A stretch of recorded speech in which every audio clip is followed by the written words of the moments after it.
Solution chapter के lecture number 2 में आप सभी का स्वागत है। मेरा नाम है आशुतोष पांडे और आज की इस क्लास में हम पढ़ने जा रहे हैं कंसंट्रेशन टर्म्स। जितने भी कंसंट्रेशन आपके एग्जाम के लिए इंपॉर्टेंट होते हैं, आज की क्लास में उन सारे कंसंट्रेशन टर्म्स को हम कवर करेंगे। बहुत अच्छे तरीके से आज की क्लास को हम समझेंगे। तो भाई अपने कुर्सी की पेटी बांध लो। किसकी पेटी? कुर्सी की पेटी बांध लो और चलिए शुरुआत करते हैं आज के इस खूबसूरत से क्लास का। तो भाई देखो, सबसे पहले हमको समझना है कि कंसंट्रेशन टर्म्स क्या होता है। कंसंट्रेशन टर्म्स क्या होता है भैया? अब जैसे मान लो कि ऑब्वियस सी बात है ना कि किसी इंसान के बारे में तुम जानना चाहते हो, अब तुम्हें उसका नाम ही नहीं पता है तो उसके बारे में कैसे जानोगे। तो आज के इस पूरी क्लास में हम कंसंट्रेशन टर्म्स को पढ़ेंगे। तो हमें सबसे पहले समझना है कि कंसंट्रेशन टर्म्स आखिर होते क्या है भैया, क्या है कंसंट्रेशन टर्म्स। तो भाई मैं आपको पिछली क्लास में लेकर के चलना चाहूंगा, परेशान मत होना। बहुत छोटी छोटी बातें हैं जो आपको पता है। आपने लास्ट क्लास में देखा था कि जब कभी भी सॉल्यूट और सॉल्वेंट, जी सर, सॉल्यूट और सॉल्वेंट आपस में डिसॉल्व हो जाते हैं, यानी होमोजेनियसली मिक्स हो जाते हैं, तो एक चीज बनती है और भैया उस चीज को बोलते हैं सोल्यूशन। क्या बोलते हैं? सोल्यूशन बोलते हैं। तो यानी कि सर जब कभी भी सॉल्यूट और सॉल्वेंट आपस में मिलता है तो क्या बनते हैं? सॉल्यूशन बनते हैं। तो सर सॉल्यूशन जब बन जाता है तो अगर मैं आपसे पूछूं कि इस सॉल्यूशन में सॉल्यूट कितना है ना, मान लो एक सॉल्यूशन बन गया और मैं तुमसे कहूं तुम मुझे बताओ कि सॉल्यूशन के अंदर सॉल्यूट कितना है, तो अगर आप उसको बताना चाहते हो तो आपको पढ़ना पड़ेगा कंसंट्रेशन टर्म्स। क्योंकि ये जो कंसंट्रेशन टर्म्स होता है ये हमको बताता है कि एक गिवन सॉल्वेंट में या एक गिवन सॉल्यूशन में सॉल्यूट कितना है। कंसंट्रेशन टर्म से हम ये जान पाते हैं कि भैया सॉल्यूट है कितना, कितना सॉल्यूट है। तो कंसंट्रेशन टर्म्स हमको क्या बताता है? कंसंट्रेशन डिस्क्राइब मतलब जैसे कुछ लोग होते हैं ना क्लास में कहते हैं I will describe you, I will describe you.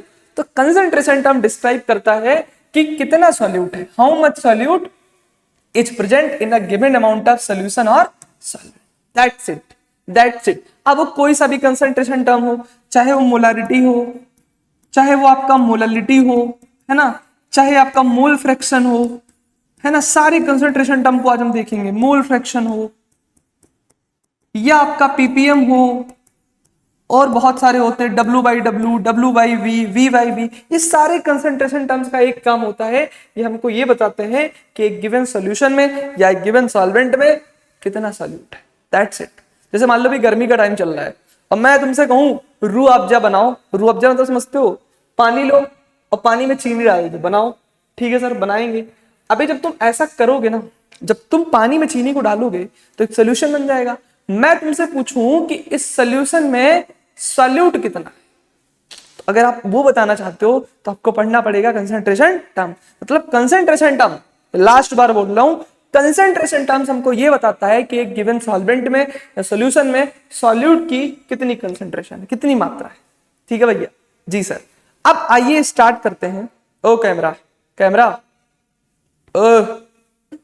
Concentration terms में सबसे पहला चीज जो पढ़ेंगे वो पढ़ेंगे मोलारिटी। मोलारिटी क्या होती है? आओ समझते हैं कि मोलारिटी क्या होती है। कैमरा भाई बुरा मत माना करो, तुमको मैंने कई बार बोला है, कैमरा खराब कर देता है सारी चीजें यार। मोलारिटी की बात करते हैं। देखो भाई मोलारिटी क्या होती है? मोलारिटी हमको बताता है कि कितना सॉल्यूट प्रेजेंट है 1 लीटर सॉल्यूशन के अंदर, वो उस सॉल्यूशन की मोलारिटी होती है। सबसे पहले जो कंसंट्रेशन टर्म हम पढ़ेंगे उसको हम बोलेंगे मोलारिटी। मोलारिटी क्या है भाई? मोलारिटी को केमिस्ट्री के अंदर कैपिटल एम से दिखाते हैं। किससे दिखाते हैं भाई? कैपिटल एम से। ये हमको क्या बताता है? ये हमको बताता है कि भैया कितने मोल सॉल्यूट के प्रेजेंट है 1 लीटर सॉल्यूशन में। यानी 1 लीटर सॉल्यूशन के अंदर, 1 लीटर सॉल्यूशन के अंदर सॉल्यूट के कितने मोल प्रेजेंट है, वो सॉल्यूशन की मोलारिटी होगी। तो मोलारिटी का देखो, मैं साफ साफ बात बोलूंगा जिससे आपके क्वेश्चन होंगे। मोलारिटी में आपको सिर्फ एक बात याद रखनी है जिससे आपके सारे काम होंगे। मोलारिटी का आपको फॉर्मूला लर्न करके रखना है। मोलारिटी का फॉर्मूला क्या होता है? मोलारिटी का फॉर्मूला होता है मोल्स ऑफ सॉल्यूट। जो सॉल्यूट के मोल्स हैं भैया उनको डिवाइड कर दो वॉल्यूम ऑफ सॉल्यूशन से, वॉल्यूम ऑफ सॉल्यूशन से। यानी जितने मोल सॉल्यूट प्रेजेंट है कितने वॉल्यूम सॉल्यूशन में उससे डिवाइड कर दो तो आपको उस सॉल्यूशन की मोलारिटी पता लग जाएगी। That's it. बस ये चीज आपको याद रखनी। मैं कोई बकवास बातें नहीं करूंगा, मैं आपको टू दी पॉइंट बताऊंगा। कोई भी क्वेश्चन हो, अगर आपको किसी क्वेश्चन में मोलारिटी पूछता है तो आपको मोल्स ऑफ सॉल्यूट देगा, उसको वॉल्यूम ऑफ सॉल्यूशन से डिवाइड कर देना। ध्यान रखना कि वॉल्यूम ऑफ सॉल्यूशन हमेशा लीटर में रहेगा तो आपको खटाक से उस सोल्यूशन की मोलरिटी पता लग जाती है। और मैं तुम्हें बताऊं एनटीए तक, एनटीए मतलब नेशनल टेस्टिंग एजेंसी, जो जेई और नीट जैसे एग्जाम को कंडक्ट कराती है, मेरी बात पे विश्वास करो बेटा, मैं तुम्हें अभी दिखाऊंगा टू दी पॉइंट। आपको सीधा सॉल्यूट दिया है और वॉल्यूम ऑफ सोल्यूशन दिया है और सीधा तुम्हें मोलरिटी निकालनी, मतलब इतनी आसान आसान सवाल बनते हैं और बच्चे गलत करके आते हैं। इसमें भी गलती करते हैं बच्चे, इसमें भी गलती करते हैं बेटा, इसमें भी गलती करते हैं। आपको नहीं करना है। मोलरिटी का मतलब ये होता है कितना सॉल्यूट प्रेजेंट है, मतलब number of moles of solute present in 1 litre of solution. और इसका फार्मूला क्या होता है, moles of solute upon volume of solution in litre. देखो जो मोलरिटी होती है बेटा, उसको हम कैपिटल एम से दिखाते हैं। किससे दिखाते हैं, it is represented by capital M. याद रखना, स्मॉल एम मत करना है, अपने मन से काम मत करना। अगर मोलरिटी कैपिटल एम से होती है तो अपने दिमाग में सेव कर लो कि मोलरिटी को कैपिटल एम से ही लिखना है। दूसरी सबसे इंपॉर्टेंट बात जो एग्जाम में पूछी जाती है, मोलरिटी की यूनिट पूछी जाती है कि बताओ भैया मोलरिटी की क्या यूनिट होगी, है मोलरिटी की यूनिट क्या होगी। तो आपको ये बात याद रखनी है कि ऊपर है मोल्स ऑफ सॉल्यूट, मतलब ऊपर की यूनिट क्या हो जाएगी, मोल हो जाएगी, और नीचे है वॉल्यूम। वॉल्यूम किस में होता है, लीटर में। तो जो यूनिट होती है मोलरिटी की, अगर मैं आपसे पूछूं यूनिट, इसकी यूनिट हो जाएगी मोल पर लीटर, है ना, मोल पर लीटर। मोल अनमोल नाम का मेरा एक दोस्त है, ठीक है, तो ध्यान से सुनो, मोल पर लीटर। अब बेटा इस लीटर को ऊपर लेकर के आऊंगा तो मैं इसको कह सकता हूं मोल लीटर इनवर्स। क्या बोल सकता हूं भाई, मोल लीटर इनवर्स। बोलो मजा आया, बोलो मजा आया ना। तो आपको ऐसे ही मजा लेना है जीवन का, जीवन का मजा ऐसे ही लेते चलना है और चीजों को समझते चलना है भाई। देखो अभी ना तुम्हारे लिए ये सब चीजें बहुत अच्छी लग रही होंगी, तुम्हें मजा आ रहा होगा, बहुत अच्छा लग रहा होगा बेटा। ऐसे ही मजा तुम्हें लेना है लेक्चर के लास्ट तक, तब जाकर के तुम्हें एक ऐसा कॉन्फिडेंस आएगा कंसंट्रेशन टर्म्स का, कोई भी सवाल तुम गलत नहीं करोगे, ये मेरा तुमसे वादा है। बस ऐसे ही तुम डटे रहो, जुड़े रहो, ठीक है भाई। मोलरिटी समझ में आ गया, ओके सर। अब एक बात मैं आपको और बताना चाहता हूं मोलरिटी के बारे में। जैसे आप चर्चा छेड़ ही दिए हैं तो इसको पूरा निपटा के चलते हैं। निपटाने का मतलब समझ रहे हो ना, खत्म करके चलते हैं।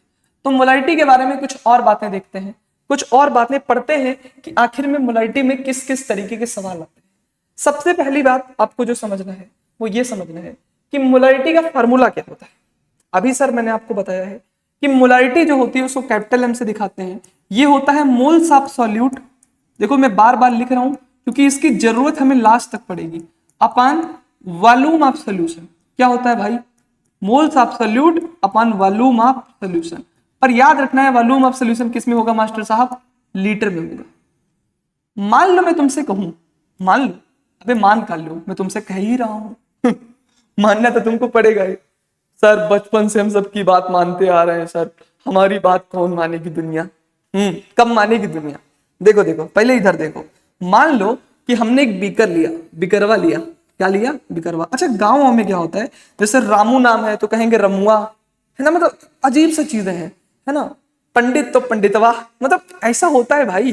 तो सीधा कुछ बोलते नहीं है, बेटा है तो बेटवा बोलेंगे, बाबू है तो बबुआ बोलेंगे, मतलब कुछ ना कुछ कर ही देते हैं। उसमें पता नहीं क्या नामकरण, तो नाम भी वही रखवाएंगे और उसमें आ उ ई लगा के पता नहीं क्या कर देते हैं। मतलब ये फंडा मुझको नहीं समझ में आता है। तो ठीक है, तो मान लो इसे हमारा एक बीकर है, बिकरवा है बिकरवा है। अब इसमें हमने किसको भर लिया भैया, पानी को भर लिया। पानी मतलब जल को, जी सर भर लिया। या मैं ऐसा बोल देता हूं कि एक मैंने सोल्यूशन बना दिया नमक और पानी का, तो ये मान लो सोल्यूशन है। किसका सोल्यूशन है, सोल्यूशन बन रहा है भैया नमक और पानी का। वाह मास्टर साहब क्या सोल्यूशन बनाए हो। तो ये सोल्यूशन है, solution of water and NaCl, शुद्ध शुद्ध सोल्यूशन है नमक और पानी का। जिंदगी एंजॉय करो, ठीक है, जीवन का आनंद लो हर पल ठीक है भाई, ध्यान से सुनो। तो मान लो सोल्यूशन है वाटर और NaCl का। अब बेटा मैं इसमें क्या करने जा रहा हूं, मैं इसमें ऐड करने जा रहा हूं 4 मोल NaCl का। मतलब एक्चुअली में पानी था और उसमें मैंने 4 मोल NaCl डाल दिया, तो एक सोल्यूशन बन गया वाटर और NaCl का। ध्यान से सुनो, क्या था, पानी था, उसमें मैंने 4 मोल NaCl डाल दिया, तो सोल्यूशन बन गया वाटर का और NaCl का। अब मेरा तुमसे सवाल है, तुम मुझे बताओ इस सोल्यूशन की मोलरिटी कितनी होगी। वाह मास्टर साहब बहुत आसान सवाल है भाई। 4 मोल सॉल्यूट है तो मोल्स ऑफ सॉल्यूट कितने हो जाएंगे, 4। वॉल्यूम ऑफ सोल्यूशन कितना है मैं तुम्हें बता देता हूं। ये जो वॉल्यूम ऑफ सोल्यूशन है मान लो 1 लीटर है। चलो पहले आसान सवाल करेंगे। वॉल्यूम ऑफ सोल्यूशन मान लो कितना है, 1 लीटर है, तो भैया 4 डिवाइडेड बाई 1 यानी मोलरिटी इसकी कितनी आ जाएगी, इसकी मोलरिटी आ जाएगी 4 मोल पर लीटर। वाह मास्टर साहब वाह, मजा आ गया। इसकी मोलरिटी कितनी आ गई, 4 मोल पर लीटर। ऐसे क्वेश्चन आएंगे तो उड़ा दोगे। लेकिन भाई देखो, अभी मैं तुम्हें जेईई मेंस एडवांस के और नीट के और बोर्ड के भी क्वेश्चन कराऊंगा, तो आपको एक बात जरा ध्यान से सुननी है। बात ये है कि ये चीज आई होप आपको समझ में आ गई होगी। अब जब आपको मोलरिटी समझ में आ गया ना, तो मोलरिटी में एक चीज आपको पढ़नी आनी चाहिए। ऐसे कई बार क्वेश्चन देते हैं और आपको ये चीज पढ़ के समझनी है। कई बार आपको बोलेंगे 3 मोलर एक्वस KOH सॉल्यूशन, ऐसे तुम्हें बोल देंगे। अब तुम्हें इसको पढ़ना आना चाहिए। बेटा ये तुमसे कह रहे 3 मोलर एक्वस KOH सॉल्यूशन है, अब इसका क्या मतलब है ना, ये आपको पढ़ना आना चाहिए। अगर तुम्हें पढ़ना आ गया तो तुम मेरी बात को समझ जाओगे, तुम्हारा काम हो जाएगा। अच्छा बताओ, क्या कैमरा आगे पीछे हो रहा है क्या? मुझे तो लग रहा है यार। 3 मोलर एक्वस KOH सॉल्यूशन है। अब इसको पढ़ते कैसे है ना, आपको ये समझना है। बेटा कभी भी तुमसे बोले 3 मोलर एक्वस KOH सॉल्यूशन, तो इसको हम पढ़ेंगे कैसे, ध्यान से सुनो। सिर्फ आपको एक बात याद रखनी है, जैसे ना कहते हैं 1 बोतल वोडका, तो ऐसे ही तुम्हें एक बात याद रखनी है। हालांकि ये सब बातें बिल्कुल गलत है। ये सब वोडका ये सब शराबी चीजें से बिल्कुल दूर रहना चाहिए इंसान को। कभी भी जीवन में भी इन चीजों को नहीं अपनाना चाहिए। मेरी बात को सुनो। वैसे बेटा एक लाइन अंग्रेजी का जब भी तुम्हें ये चीज दिखे 3 मोलर एक्वस KOH सॉल्यूशन, तो इसका मतलब क्या है? इसका मतलब है कि आपको एक लाइन अंग्रेजी की याद रखनी है। किसकी? एक लाइन इंग्लिश की। और वो लाइन इंग्लिश की क्या है भाई, मैं आपको समझाता हूं। जब भी कभी तुम्हें ऐसा मिल जाए 10 molar aqueous NaCl solution, aqueous KOH solution, कुछ भी लिखा हो, तो एक लाइन अंग्रेजी की आपको ये याद रखनी है। इसका मतलब है कि 3 मोल KOH इज प्रेजेंट, एक्वस मतलब वाटर है ना, या मतलब 3 मोल KOH is present in 1 litre solution. इसका मतलब यही है। कभी भी आपको दिख जाए ऐसा कि 3 मोल KOH is present in 1 litre solution. मान लो आपके सामने लिखा हो 4 मोलर, ऐसे लिखा हो 4 मोलर NaCl सोल्यूशन। इसका मतलब क्या है? इसका मतलब है भैया कि 4 मोल NaCl is present in 1 litre solution. आपको ये चीज पढ़नी आनी चाहिए, बस दैट्स इट, पूरी कहानी खत्म। और अगर आप ये समझ गए तो इस चैप्टर में आपको कोई दिक्कत नहीं होगी। बेटा मोलर मतलब है कि वो बता रहा है सॉल्यूशन की मोलारिटी। मतलब यहां पे देखो 4 मोलर मतलब इस सॉल्यूशन की मोलारिटी बता रहा है कि सॉल्यूशन 4 मोलर है ना। सॉल्यूशन की मोलारिटी को बता रहा है कि सॉल्यूशन की मोलारिटी 4 है। तो इसको पढ़ेंगे कैसे? इसको पढ़ेंगे 4 मोल NaCl present in 1 litre solution. अब भाई अगर हमको ये पता लग गया इस लाइन से कि 4 मोल NaCl is present in 1 litre solution, तो इसकी मोलारिटी हम निकाल सकते हैं। मोलारिटी कैसे निकालेंगे? Number of moles of solute. भाई 4 मोल NaCl किसको बता रहा है? 4 मोल NaCl बता रहा है नंबर ऑफ मोल ऑफ सॉल्यूटवा। ये हमको बता रहा है कि भैया सॉल्यूट कितने हैं। ये हमको बता रहा है कि सॉल्यूट कितना है, 4 मोल है। वाह।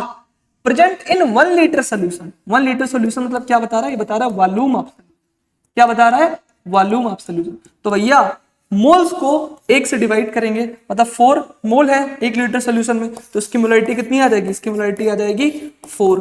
कितनी आ जाएगी? 4। तो बेटा किसी की अगर मोलारिटी 4 है ना, तो उसको 4 मोलर बोल सकते हैं। अब मान लो कल को तुमसे मैं पूछूं कि एक सोल्यूशन है, ऐसे लिखा हो तुमसे, कल को मान लो एक क्वेश्चन हो, ऐसा क्वेश्चन हो कि 2.5 molar KOH 2.5 molar KOH solution. इसका मतलब क्या है? ये बता रहे हैं कि KOH का एक सॉल्यूशन है जिसकी जो मोलरिटी है वो कितनी है? इसकी मोलरिटी 2.5 है। बेटा इसकी मोलरिटी कितनी है? इसकी मोलरिटी 2.5 है। तो कभी तुम्हें मोलर दिख जाए तो इस लाइन का क्या मतलब है? इसका मतलब है 2.5 मोलर KOH। इसका मतलब क्या है? 2.5 मोल KOH। इसका मतलब क्या है बेटा? 2.5 मोल KOH is present in 1 litre of solution. Is present in 1 litre of solution. इसको ऐसे पढ़ेंगे 1 लीटर ऑफ सोल्यूशन। आपको पढ़ना आना चाहिए, दैट्स इट। अगर आपको ये बात समझ में आ गई है तो मेरा काम बन गया। अब भाई देखो, अभी मैं आपको ले चल रहा हूँ क्वेश्चन पर क्वेश्चन पे ले चलने से पहले मैं आपको एक चीज और बता देना चाहता हूँ जो आपके बहुत काम की है। जैसे आपने मोलारिटी पढ़ा, मोलारिटी अभी आपने कई बार पढ़ चुके हो कि मोलारिटी होता है sir number of moles of solute, यानी moles of solute divided by volume of solution, divided by volume of solution. अगर बेटा मैं तुमसे कहूं कि मोल्स ऑफ सॉल्यूट का फार्मूला क्या होगा, यहीं से एक और फार्मूला मैं निकाल रहा हूं, मोलारिटी बराबर होता है moles of solute upon volume of solution. मैं तुमसे कहूं कि मोल्स ऑफ सॉल्यूट क्या होगा, तो मोल्स ऑफ सॉल्यूट जानते हो क्या हो जाएगा, मोल्स ऑफ सॉल्यूट हो जाएगा molarity, molarity into volume of solution. इसको इधर भेज देंगे, molarity into volume of solution. तो यानी जितने भी मोल के आपने फॉर्मूले रटे हैं, पढ़े हैं, है ना, उसमें एक नया मोल का फार्मूला आ गया। वो नया मोल का फार्मूला क्या आ गया, moles of solute upon moles of solute equal to molarity into volume of solution. इस फार्मूले को भी याद रखना है। यानी मैं मोल बराबर लिख सकता हूं, number of moles equal to क्या लिख सकता हूं, m इंटू वी। पक्की बात है भैया? जी मास्टर साहब, पक्की बात। जी समझ रहे हो मेरी बात? पक्की बात है ना जी, पक्की बात है। चलो इसी बात पे एक शायरी सुना देता हूं तुम्हें, सुना दूं? क्या बोलता है, सुना दूं?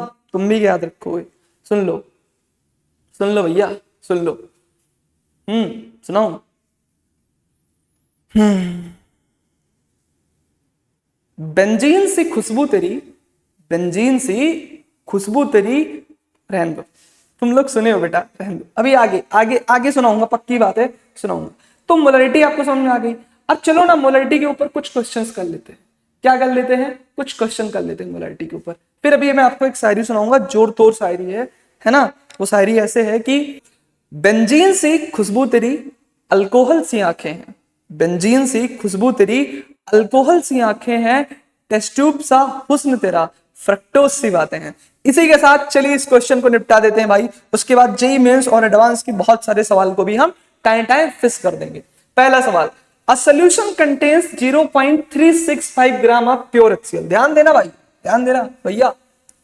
क्या तुमसे बोल रहा है? ये कह रहा है कि एक सॉल्यूशन के अंदर 0.365 ग्राम प्योर HCl गैस है जो कि 50 ml वाटर में डिजॉल्व है। किस में डिजॉल्व है भैया? 50 ml पानी में 0.365 ग्राम HCl डिजॉल्व है। तो तुम बताओ कि जब ये गैस और वाटर डिजॉल्व हो जाएंगी तो उनका जो सोल्यूशन बनेगा उसकी मोलारिटी कितनी होगी। मतलब क्वेश्चन में तुमसे क्या पूछ रहा है? क्वेश्चन में तुमसे पूछ रहा है मोलारिटी। मोलारिटी कैसे निकालेंगे भाई? मोलारिटी कैसे निकालेंगे? पहले जो क्वेश्चन बोला है उसको लिख लेंगे। पहले हम देखेंगे कि इसमें गिवन क्या है। गिवन है एक भैया बीकर लेते हैं और उसमें 50 ml जल डालते हैं। कितना जल डालते हैं? 50 ml। 50 ml जल डाल दिए। ओके सर, पक्की बात है? जी जी। 50 ml वाटर हो गया। अब क्या करने वाले हैं? 50 ml ऑफ वाटर, इसमें हम डालने जा रहे हैं भैया 0.365 ग्राम प्योर HCl। प्योर HCl डालने जा रहे हैं इसमें। और कितना है वो है 0.365 ग्राम। ये क्या है? ये है प्योर HCl। वाह, प्योर HCl। अब एक बात बताओ बेटा, हमें अगर इस सोल्यूशन की मोलारिटी पता करनी है तो मोलारिटी का फार्मूला क्या होता है? मोलारिटी का फार्मूला होता है सर, बचपन से हमने पढ़ा है, moles of solute oh upon volume of solution, volume of solution. अब देखो बच्चों को क्या होता है ना, बच्चों की दिक्कत क्या होती है, वो कहते हैं सर अगर हमने 0.365 ग्राम प्योर HCl मिलाया 50 ml ऑफ वाटर में तो जो वाटर है ये तो हमारा सॉल्वेंट हो जाएगा। जी सर। और ये जो बाहर से मिला रहे हैं ना ये तो हमारा सॉल्यूट है। हाँ हाँ पक्की बात है, ये आपका क्या है? सॉल्यूट है। तो बेटा अगर ये सॉल्यूट है, ध्यान से सुनो, अभी बच्चों की दिक्कत बताता हूं क्या होता है, पर फिलहाल अभी क्वेश्चन को करते हैं। Molarity equal two moles of solute upon volume of solution. अगर बेटा ये लिखा हुआ है 0.365 ग्राम प्योर HCl तो क्या इससे मैं इसके मोल्स पता कर सकता हूं? बिल्कुल पता कर सकता हूं भाई। आपको याद हो हमने कैसे मोल्स निकाल सकते हैं HCl के? गिवन मास कितना है? 0.365 ग्राम। ठीक है भैया। अच्छा, divided by molar mass of HCl। भाई गिवन मास अपन मोलर मास होता है HCl का, मतलब किसी भी कभी भी किसी भी चीज का मान लो मोल्स निकालने उसके मास गिवन हो तो क्या करेंगे? जो मास गिवन है उसको उसके मोलर मास से डिवाइड कर देंगे। अब HCl के हमको मोल्स निकालने हैं तो उसकी गिवन मास इतना है divided by molar mass of HCl। तो इसका मोलर मास हमको गिवन है क्वेश्चन में 36.5 ग्राम। 36.5 ग्राम। बेटा जब हम इसको सॉल्व करेंगे, आप इसको सॉल्व करके देख लो, यहाँ पे पॉइंट डालूंगा तो यहाँ पे 3 जीरो आएगा कि नहीं आएगा भाई, पक्की बात है। यहाँ पे पॉइंट डालूंगा तो यहाँ पे 1 जीरो आएगा, 1 जीरो से 1 जीरो कट जाएगा, 365 से 365 कट जाएगा। तो बेटा अल्टीमेटली यहाँ पे number of moles of HCl कितने आ जाएंगे, ये आ जाएंगे 0.01। कितने आ जाएंगे, 0.01। ये क्या आ गए, मोल्स ऑफ HCl आ गए। पक्की बात है भाई। हमें मोलारिटी निकालनी है तो मोल्स ऑफ सॉल्यूट यानी यहाँ पे HCl के मोल्स कितने हैं, 0.01। Okay sir. Upon volume of solution, बेटा वॉल्यूम ऑफ सॉल्यूशन हमें कितना दिया गया, वैसे देखो यहाँ पे जो पानी है ये तो सॉल्वेंट है। आप कहते हैं सर सॉल्वेंट में हमने सॉल्यूट को ऐड किया है, तो इसमें हम सॉल्यूशन का भी वॉल्यूम जो होगा उसमें सॉल्यूट के वॉल्यूम और सॉल्वेंट के वॉल्यूम दोनों को जोड़ेंगे। मतलब बच्चों की दिक्कत क्या होती है, ध्यान से सुनो। जैसे मैंने कहा 0.365 ग्राम प्योर HCl को हमने डिसॉल्व किया है 50 ml वाटर में, तो कुल मिलाकर वाटर तो एक सॉल्वेंट है। तो बच्चों का डाउट रहता है सर सॉल्वेंट का वॉल्यूम थोड़ी लेते हैं हम, तो सॉल्यूशन का वॉल्यूम लेते हैं। तो बेटा याद रखो जब तक क्वेश्चन में स्पेसिफाई ना करे, जब तक क्वेश्चन में स्पेसिफाई ना करे, आपको वॉल्यूम ऑफ सॉल्वेंट को वॉल्यूम ऑफ सॉल्यूशन कंसीडर करके चलना है। हाँ, अगर कभी नहीं करना होगा ना तो क्वेश्चन में स्पेसिफाई करेगा। अब यहाँ पे क्योंकि सॉल्यूट बहुत कम है, 0.365 ग्राम है ना, तो वैसे भी अगर तुम्हें कुछ क्वेश्चन में ना बोले तो आप क्या करना, वॉल्यूम ऑफ सॉल्वेंट को सॉल्यूशन मान लेना। तो भाई 0.01 अपन वॉल्यूम ऑफ सॉल्यूशन कितना है भाई, वॉल्यूम ऑफ सॉल्यूशन तो वाटर का जो वॉल्यूम है वही सॉल्यूशन का वॉल्यूम होगा। ये 50 ml है। अब भैया 50 ml अगर है तो 50 ml को अगर हम लीटर में, हमेशा याद रखना लीटर में लेते हैं, 50 ml को लीटर में लेने के लिए इसको मैं क्या करूंगा, 1000 से डिवाइड कर दूंगा। ओके भाई, तो जब मैं ऐसा करूंगा तो कितना हो जाएगा 5, इसको मैं कैलकुलेटर का यूज करूं, थोड़ा जल्दी कर देता हूं, है ना, 50 डिवाइडेड बाई 1000 0.05। भैया 0.01 को 0.05 से हमने क्या कर दिया, डिवाइड कर दिया। अब ये तो सिंपल कैलकुलेशन है ना, 0.01 डिवाइडेड बाई 0.05, इसको भी कैलकुलेटर से कर रहा हूं तो कितना आएगा आंसर, आंसर आएगा 0.2। तो इसकी जो मोलारिटी हो जाएगी वो कितनी हो जाएगी भैया, 0.2 मोलारिटी। तो 0.2 molarity is the correct option. आगे बढ़ते हैं भैया। क्वेश्चन है कि 4 ग्राम NaOH is dissolve in 250 ml of water. एक क्वेश्चन पूछा जा रहा है जिसमें बताया जा रहा है कि भैया 4 ग्राम NaOH है, कितना, 4 ग्राम NaOH है, और इसको हम डिसॉल्व कर रहे हैं 250 ml ऑफ वाटर में, 250 ml पानी में। नेग्लेक्टिंग, अब देखो इस क्वेश्चन में बोल दिया है, उस क्वेश्चन में नहीं बोला था लेकिन इस क्वेश्चन में बोल दिया है कि neglecting the volume change on mixing. मतलब जानते हो क्या कह रहे हैं, ये कह रहे हैं कि देखो भैया आप एक बीकर लो, जी मास्टर साहब हमने बीकर ले लिया, बीकर ले लिया तो इस बीकर में 250 ml पानी है, कितना है, 250 ml वाटर है, 250 ml वाटर है।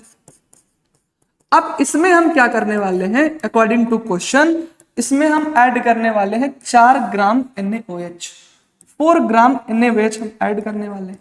ओके मास्टर साहब, अब हमसे क्या कह रहे हैं जरा ध्यान से सुनिएगा। 4 ग्राम NaOH हम ऐड कर रहे हैं 250 ml ऑफ वाटर में। हमसे कह रहे हैं तुम बताओ इस सोल्यूशन की मोलारिटी कितनी होगी। बस कुछ नहीं करना है, फॉर्मूले से चल रहा है भैया। अगर हमको मोलारिटी निकालनी है, अगर हमको मोलारिटी निकालनी है तो पहले तो मोल्स ऑफ सॉल्यूट लिखेंगे ऊपर और डिवाइड कर देंगे उसको वॉल्यूम ऑफ सॉल्यूशन से। तो भैया मोल्स ऑफ सॉल्यूट यहां से निकाल सकते हैं। 4 ग्राम NaOH सॉल्यूशन का 4 ग्राम NaOH हमें गिवन है, इससे मोल्स ऑफ सॉल्यूट, भाई यहाँ पे सॉल्यूट यही तो है, कौन है सॉल्यूट, NaOH। 4 ग्राम NaOH को डाल रहे हैं 250 ml ऑफ वाटर में, तो 4 ग्राम NaOH हमारा सॉल्यूट है, 250 ml ऑफ वाटर हमारे लिए क्या है, सॉल्वेंट है। तो मोलारिटी निकालते हैं तो पहले क्या लिखते हैं भाई, moles of solute, moles of solute, और इसको किससे डिवाइड कर देते हैं भाई, वॉल्यूम ऑफ सॉल्यूशन से। किससे, वॉल्यूम ऑफ सॉल्यूशन से। और कंडीशन क्या है भैया, ये वॉल्यूम ऑफ सॉल्यूशन किस में होना चाहिए, लीटर में होना चाहिए। तो मोल्स ऑफ सॉल्यूट तो हम निकाल सकते हैं ना सर, हमने पढ़ा N equal to given mass divide by molar mass. तो गिवन मास कितना है 4, और NaOH का मोलर मास होता है बेटा 40, सोडियम का 23 और हाइड्रोजन का 24, और इसका बेटा कितना हो जाएगा 16, मतलब 40। तो 4 divide by 40, N equal to हो जाएगा 1/10, इसको लिख सकते हैं 0.1। कितना लिख सकते हैं बेटा, 0.1। यानी कि जो मोल्स ऑफ सॉल्यूट आ गए वो कितना आ गया, ये आ गया 0.1 अपॉन वॉल्यूम ऑफ सॉल्यूशन। अब अगेन तुम्हें ना क्वेश्चन में बोल भी दिया है कि देखो भाई जब 4 ग्राम NaOH डाल रहे हैं इसमें तो सॉल्यूशन का वॉल्यूम बढ़ नहीं रहा है, जितना पानी का वॉल्यूम है वही सॉल्यूशन का वॉल्यूम है। इसीलिए बोल रहे हैं neglecting the volume change and mixing, मतलब जब मैं इसको मिक्स कर रहा हूं तो सॉल्यूशन का जो वॉल्यूम है ना, मतलब जो पानी का वॉल्यूम है वो चेंज नहीं हो रहा है, वो सैचुरेटेड है, उतना ही है।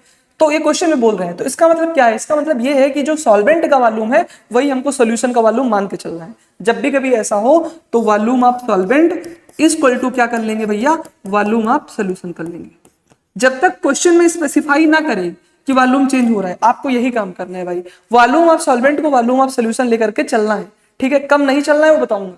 तो यहाँ पे क्या करेंगे, यहाँ पे 250 ml ऑफ वाटर है, पर हमको तो वॉल्यूम ऑफ सॉल्यूशन किस में लेना है, लीटर में लेना है। तो यानी जो वॉल्यूम ऑफ सॉल्वेंट है 250, वही क्या हो जाएगा, वॉल्यूम ऑफ सॉल्यूशन हो जाएगा। अब बेटा ये जो वॉल्यूम ऑफ सॉल्यूशन है इसको तो हमें किस में कन्वर्ट करना पड़ेगा, लीटर में।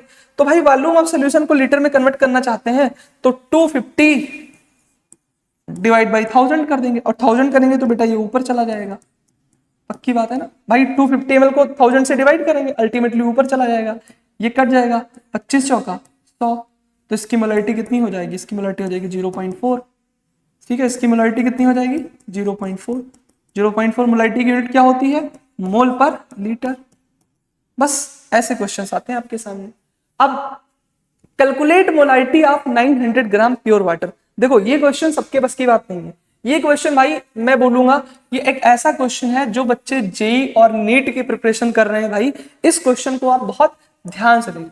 ये बोर्ड वाले बच्चों के लिए सवाल बिल्कुल भी नहीं है ना। क्योंकि देखो ऐसा नहीं है, अगर मान लो बहुत अच्छा पेपर बनता है तो पूछ भी सकता है, इसमें आपकी थोड़ी सी ब्रेन की अंडरस्टैंडिंग चाहिए। हमको ब्रेन की अंडरस्टैंडिंग ऐसे चाहिए कि हमसे क्वेश्चन में पूछा है calculate molarity of 900 gram of pure water. अब ध्यान से सुनो बेटा, जब भी कभी आपसे प्योर वाटर बोले ना, कभी भी क्वेश्चन में प्योर वाटर बोले तो यहाँ पे एक कंसेप्ट याद रखना। प्योर वाटर का मतलब है कि यहाँ पे सॉल्यूट भी वाटर होगा, मतलब उसमें कुछ मिलाया नहीं गया है ना, है वो प्योर है, तो सॉल्यूट भी H2O होगा, और बेटा यहाँ पे जो सॉल्वेंट है वो भी क्या होगा, वो भी H2O होगा। यानी सॉल्यूट और सॉल्वेंट दोनों क्या है, H2O है। ये आपको प्योर वाटर में याद करके चलना है। अब हमसे कह रहे हैं calculate molarity of 900 gram pure water. हमको मोलरिटी बतानी है 900 ग्राम प्योर वाटर की। अब यहाँ पे प्योर वाटर है तो सॉल्यूट भी H2O है और सॉल्वेंट भी H2O है, क्योंकि भैया प्योर वाटर तभी होगा ना जब उसमें कोई मिलावट नहीं होगी, है ना, कोई मिलावट होगी ही नहीं। अच्छी बात है सर। अब अगर बेटा मैं तुमसे कहूं इसकी मोलरिटी निकालो, इसकी मोलरिटी निकालो, तो मोलरिटी बराबर क्या हो जाएगा, mole of solute divided by volume of solution. और वॉल्यूम ऑफ सॉल्यूशन किस में होना चाहिए, वॉल्यूम ऑफ सॉल्यूशन होना चाहिए लीटर में। पक्की बात है जी सर। बेटा मोल्स ऑफ सॉल्यूट कैसे निकालेंगे भाई, तुम देखो बोला है 900 ग्राम प्योर वाटर, 900 ग्राम प्योर वाटर से हम वाटर के मोल्स निकाल सकते हैं, बिल्कुल। गिवन मास कितना है 900, और वाटर का जो मोलर मास होता है वो कितना होता है 18। तो मोल्स ऑफ सॉल्यूट कितना हो जाएगा, ये हो जाएगा 900 by 18। Okay sir, divided by volume of solution. Volume of solution कैसे निकालेंगे भाई, देखो हमें तो सॉल्यूशन का यानी जो वॉल्यूम ऑफ सॉल्यूशन क्या है, वॉल्यूम ऑफ सॉल्यूशन हमें थोड़ी पता है, हमें पता है 900 ग्राम वाटर है, हमको ग्राम में पानी दिया है और हमको वॉल्यूम चाहिए। तो बेटा जब कभी भी ग्राम में चीजें गिवन हो और हमको वॉल्यूम निकालना हो तो उसका एक तरीका है। क्या तरीका है मैं आपको समझाता हूँ। देखो पहले तो हमने मोल्स निकाल लिया सॉल्यूट का, भाई केवल पानी है, 900 ग्राम प्योर वाटर है, तो इससे जो हमने इसके मोल्स निकाल ले तो गिवन मास कितना है 900 और मोलर मास कितना है 18, तो इससे हमको वाटर का क्या मिल गया, मोल्स मिल गए। इस वाटर के मोल्स कितने हो जाएंगे, 900 डिवाइड बाई 18 कर लो भाई, 900 डिवाइड बाई 18 कितना हो गया 50, ठीक है। आंसर कितना आ गया इसका 50, यानी कि जो पानी का मोल है वो कितना है भाई, ये तो 50 है। अब बात करते हैं वॉल्यूम ऑफ सॉल्यूशन की। बेटा हमको ग्राम में पानी पता है कि जो पानी है वो 900 ग्राम है, तो अगर हम वॉल्यूम चाहते हैं तो क्या करेंगे, हमें पता है density equal to mass upon volume होता है। क्या होता है बेटा, density equal to mass upon volume होता है। तो अगर हमको इस वाटर की डेंसिटी पता हो जो कि क्वेश्चन में गिवन है 1 ग्राम पर ml, आपको डेंसिटी अगर पता है तो आप वॉल्यूम निकाल सकते हो। वॉल्यूम क्या हो जाएगा भाई, वॉल्यूम हो जाएगा मास अपॉन डेंसिटी। इसका मास कितना है 900 ग्राम और इसकी डेंसिटी कितनी गिवन है बेटा 1, तो जो सोल्यूशन का वॉल्यूम हो जाएगा 1 ग्राम पर ml है, तो जो सोल्यूशन का वॉल्यूम हो जाएगा वो हो जाएगा 900 ml। क्या हो जाएगा बेटा 900 ml। तो यानी इस सोल्यूशन की जो वॉल्यूम होगी वो कितनी होगी 900, एक जीरो से एक जीरो कट जाएगा। और आप जब बेटा इसको सॉल्व करोगे, है ना, वॉल्यूम ऑफ सोल्यूशन, लेकिन हाँ सुनो ध्यान से एक चीज और, हमने मोल्स ऑफ H2O निकाले, कितने आ गए बेटा, ये तो आए थे 50। वॉल्यूम ऑफ सोल्यूशन कितना आ गया 900। अब बेटा ये ml में है, इसको लीटर में कन्वर्ट करेंगे ना, तो डिवाइड बाई 1000 करेंगे, 1000 ऊपर चला जाएगा, तो ये ऐसे हो जाएगा, एक जीरो से एक जीरो कट जाएगा, एक जीरो से एक जीरो कट जाएगा, तो बेटा ऊपर क्या हो जाएगा, ऊपर हो जाएगा 500 डिवाइड बाई 9, ये 55.5 आएगा समथिंग। और याद रखना है ये मोलारिटी फिक्स होगी वाटर की, प्योर वाटर की सीधे याद रखो, 500 डिवाइड बाई 9 कितना हो जाएगा, ये हो जाएगा 55.5। तो आपको हमेशा याद रखना है, इसको कैलकुलेट नहीं करना है बेटा, ये तुम्हारे फिंगर टिप्स पे होना चाहिए। कोई तुमसे पूछे प्योर वाटर की मोलारिटी, बेटा कुछ भी नहीं, यहाँ पे वेट कुछ भी कर दे, मान लो यहाँ पे तुमसे बोल रहे 800 ग्राम, तो उससे क्या फर्क पड़ता है, वेट कुछ भी हो तुम करके देख लो, 800 ग्राम वाटर कर लो, चाहे 700 कर लो, चाहे 600 ग्राम कर लो, करके देख लो बेटा, मोलारिटी हमेशा वाटर की, प्योर वाटर की 55.5 ही आएगी।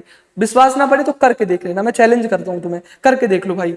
तो अपने टीचर की बात मानो, प्योर वाटर की मोलारिटी 55.5 होती है, आपको हमेशा यह बात याद रखनी है, इसमें कोई दिक्कत वाली बात नहीं है।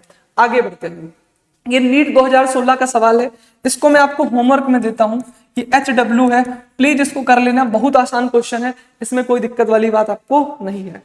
Which of the following concentration terms is independent temperature dependent. अब मैं यहाँ पे आपको थोड़ी सी एक बात बताना चाहता हूँ, देखो आपको एक बात समझनी है कि जितने भी कंसंट्रेशन टर्म्स आज की क्लास में हम पढ़ेंगे, जितने भी कंसंट्रेशन टर्म्स आज की क्लास में पढ़ेंगे, उनमें से कुछ कंसंट्रेशन टर्म्स ऐसे होंगे जो टेम्परेचर पे डिपेंड करेंगे और कुछ होंगे जो टेम्परेचर पे डिपेंड नहीं करेंगे।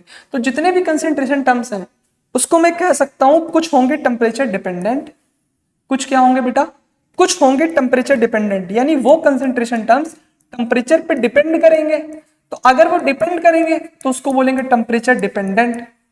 और बेटा अगर वो कंसंट्रेशन टर्म टेम्परेचर पे डिपेंड नहीं करेंगे तो उसे बोलेंगे टेम्परेचर इंडिपेंडेंट। क्या बोलेंगे, टेम्परेचर इंडिपेंडेंट। पर सवाल उठता है कि कौन सा concentration term sir temperature dependent होगा और कौन सा कंसंट्रेशन टर्म टेम्परेचर इंडिपेंडेंट होगा। मैं सीधा सीधा एक बात बोलूं, जिस भी कंसंट्रेशन टर्म में वॉल्यूम आए, अगर वॉल्यूम आता है, if volume is present solution, है ना, किसी भी कंसंट्रेशन टर्म में, then concentration terms will temperature dependent. तो वो कंसंट्रेशन टर्म क्या होगा, then concentration terms will temperature dependent, will temperature dependent, वो टेम्परेचर डिपेंडेंट होगा। ऐसा क्यों, क्योंकि भैया आपने पढ़ रखा है, पहले के टाइम पे हम लोग पढ़ाते थे इसको गैसेस वाले चैप्टर के में, वॉल्यूम को बढ़ाने, टेम्परेचर को बढ़ाने पे गैस की वॉल्यूम में चेंज आता है, तो टेम्परेचर से वॉल्यूम में इफेक्ट आता है। इसी वजह से जिस भी कंसंट्रेशन टर्म में वॉल्यूम आ जाए, आप सीधा समझ जाना कि वो टेम्परेचर डिपेंडेंट है। Then terms will temperature dependent, और जिसमें टेम्परेचर टर्म्स की ना, जिसमें वॉल्यूम ना है, अगर वॉल्यूम नहीं है, वॉल्यूम मान लो एब्सेंट है किसी कंसंट्रेशन टर्म में, वॉल्यूम एब्सेंट है, तो अगर वॉल्यूम एब्सेंट है तो क्या हो जाएगा, नेगेटिव एब्सेंट मतलब एब्सेंट है, तो क्या हो जाएगा, टेम्परेचर इंडिपेंडेंट हो जाएगा, ये टेम्परेचर पे डिपेंड नहीं करेगा।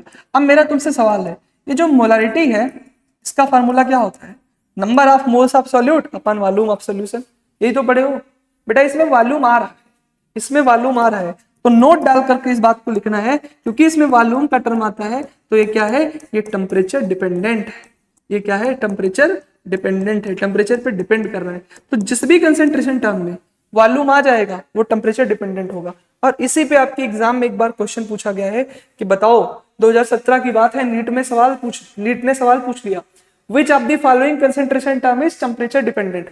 मोलालिटी, बेटा मोलालिटी में ना देखो, मोलारिटी दोनों अलग अलग चीज होती है, ये होता है मोलालिटी, ये है मोलारिटी। मोलारिटी में बेटा वॉल्यूम आता है, इस वजह से क्या है, इस वजह से टेम्परेचर डिपेंडेंट है। लेकिन mole fraction, wait percent, molality भी इसको देखेंगे, इन सब में वॉल्यूम नहीं आता, इस वजह से क्या है, टेम्परेचर इंडिपेंडेंट है। पक्की बात है भाई, हाँ सर समझ में आ गया। ये जो क्वेश्चन है ये AI-EEE 2012 का है। देखो पहले जेईई मेंस जब नहीं होता था तो AI-EEE का एग्जाम होता था। बहुत ही मस्त क्वेश्चन है, कंसेप्चुअल क्वेश्चन है। आओ मैं इसको तुम्हें कराता हूं और समझाता हूं क्वेश्चन क्या कहना चाहता है। ये क्वेश्चन कह रहा है कि the density of a solution prepared by dissolving 120 gram of urea. कह रहे हैं 120 ग्राम यूरिया है भैया, जिसको हमने डिसॉल्व किया है 1000 ग्राम वाटर में। किसमें डिसॉल्व किया भाई, 1000 ग्राम ऑफ वाटर में। और यहाँ पे सुनो, ये देखो 1000 ऑफ ग्राम वाटर में, और यहाँ पे थोड़ी सी करेक्शन है भाई, इस क्वेश्चन में थोड़ी सी करेक्शन है, जरा ध्यान से समझना। 1000 ग्राम वाटर में, और ये जो गिवन है ना 1.15 ग्राम पर ml, ये है डेंसिटी ऑफ सोल्यूशन। ये क्या गिवन है बेटा, ये गिवन है डेंसिटी ऑफ सोल्यूशन की जो सोल्यूशन की डेंसिटी है वो कितनी है 1.15 ग्राम पर ml, ये आपको गिवन है। मतलब कुल मिलाकर क्वेश्चन क्या कहना चाहता है, क्वेश्चन ये कह रहा था वो परेशान नहीं होने का, पहली बात तो परेशान नहीं होने का, मास्टर की बात को ध्यान से सुनने का, पक्की बात है। अब क्योंकि ये कंसेप्चुअल सवाल है, उसमें जो तुम सोचते थे ना कि सर कहाँ पे वॉल्यूम ऑफ सोल्यूशन में सॉल्यूट और सॉल्वेंट दोनों के वॉल्यूम काउंट करेंगे, यहाँ पे देखो तुम्हें यहाँ पे देखना है क्वेश्चन क्या बोला है। क्वेश्चन बोला है कि भैया 120 ग्राम यूरिया है, 120 ग्राम यूरिया है और उसको हमने डिसॉल्व किया है 1000 ग्राम वाटर में, यानी पानी है वो कितना है बेटा, पानी जो है वो है 1000 ग्राम, ये है 1000 ग्राम, 1000 ग्राम वाटर है और इसमें हमने क्या किया है बेटा, इसमें हमने डिसॉल्व किया है 4 ग्राम NaOH, कितना है सॉरी 60 ग्राम या 120 ग्राम यूरिया, इसको हमने डिसॉल्व किया है बेटा 1000 ग्राम पानी में। तो एक बात बताओ, ये हमारा सॉल्यूट हो जाएगा जी मास्टर साहब, और ये क्या हो जाएगा बेटा, ये तो हमारा सॉल्वेंट हो जाएगा। पक्की बात है ना, इसमें कोई दिक्कत वाली बात नहीं है ना। और हमसे क्या पूछा है, हमसे मोलारिटी पूछा है, तो मोलारिटी हम कैसे बताएंगे, मोलारिटी होता है moles of solute, moles of solute, और इसको डिवाइड किससे करते हैं बेटा, वॉल्यूम ऑफ सॉल्यूशन से, वॉल्यूम ऑफ सॉल्यूशन। और ये किस में होता है बेटा, ये तो लीटर में होता है। एक बात बताओ, अगर हमें 120 ग्राम यूरिया पता है बेटा, तो क्या इससे हम यूरिया के मोल्स निकाल सकते हैं, बिल्कुल निकाल सकते हैं। गिवन मास 120 और इसका मोलर मास बेटा गिवन है 60 ग्राम पर मोल, यूरिया का मोलर मास में क्वेश्चन में गिवन है, तो इसके मोल्स कितने आ जाएंगे 2, तो यानी मोल्स ऑफ सॉल्यूट कितने हैं 2। और बहुत बच्चे क्या करते हैं, वॉल्यूम ऑफ सॉल्यूशन पूछा है बेटा और तुम्हें 1000 ग्राम वाटर दिया है, यहाँ पे ध्यान देना, यहाँ पे वाटर जो है ना उसका वेट गिवन है 1000 ग्राम और बेटा हमें लेना है वॉल्यूम ऑफ सॉल्यूशन, यानी उसको लीटर में लेना है। अब ध्यान से सुनो, इस क्वेश्चन में सॉल्यूट को थोड़ा सा नहीं ऐड कर रहे, 120 ग्राम यूरिया ऐड कर रहे हैं बेटा 1000 ग्राम वाटर में, देखो दोनों ग्राम में है। तो अब इस बार ना पहले तो तुम सॉल्यूशन का वेट निकालो। अभी तक तुम देखो, अगर तुम्हें वॉल्यूम गिवन होता है ना और डेंसिटी वगैरह ना दी होती, डेंसिटी देने का मतलब है तुमसे कह रहे हैं कि भैया दोनों का, इस बार सॉल्यूट और सॉल्वेंट दोनों का वॉल्यूम जोड़ के निकालना पड़ेगा तुम्हें, पर वॉल्यूम तो कुछ दिया ही नहीं, हमें तो वेट दिया है। मेरी बात को ध्यान से समझो, मैं क्या कहना चाहता हूँ। वैसे तो अभी तक तुमने जितने भी क्वेश्चन किए उसमें तुमने क्या किया, जितने भाई देखो यहाँ पे हमने क्या किया, वॉल्यूम ऑफ सॉल्वेंट को वॉल्यूम ऑफ सोल्यूशन कंसिडर कर लिया, क्योंकि यहाँ पे कोई डेंसिटी वेंसिटी नहीं गिवन थी, यहाँ पे हमको डेंसिटी वेंसिटी नहीं बता रहा था, देखो कोई डेंसिटी वेंसिटी नहीं गिवन थी, हमने सीधा सीधा कर लिया। पर बेटा जब डेंसिटी आ जाए और दोनों का मास गिवन है तो ध्यान से सुनो, हम इस क्वेश्चन का अप्रोच क्या होगा। ऐसे क्वेश्चन जब आपको दिख जाए कि दोनों ग्राम ग्राम में गिवन है और हमसे देखो 120 ग्राम यूरिया है 1000 ग्राम वाटर में, अब हम क्या करेंगे बेटा, पहले तो तुम देखो एक 120 ग्राम यूरिया डाल रहे हो 1000 ग्राम वाटर में, तो तुम बताओ बेटा वेट ऑफ सोल्यूशन क्या होगा।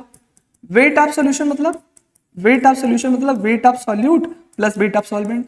वेट ऑफ सॉल्यूट तो 120 है और वेट ऑफ सोल्यूशन कितना है 1000 है, तो बेटा कितना हो जाएगा वेट ऑफ सोल्यूशन, ये हो जाएगा 1000 1120, यही तो होगा बेटा 1120।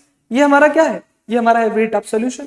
अब अगर बेटा हमको वेट ऑफ सोल्यूशन पता लग गया और हमें सोल्यूशन की डेंसिटी पता है, डेंसिटी हमें गिवन है, ये कितनी है 1.15 ग्राम पर ml, तो क्या हम सोल्यूशन का वॉल्यूम नहीं निकाल सकते, बिल्कुल निकाल सकते हैं भाई। वेट ऑफ सोल्यूशन हमने निकाल लिया, डेंसिटी ऑफ सोल्यूशन होती है 1.15 ग्राम पर ml, तो क्या हम वॉल्यूम ऑफ सोल्यूशन नहीं निकाल सकते, बिल्कुल निकाल सकते हैं भाई।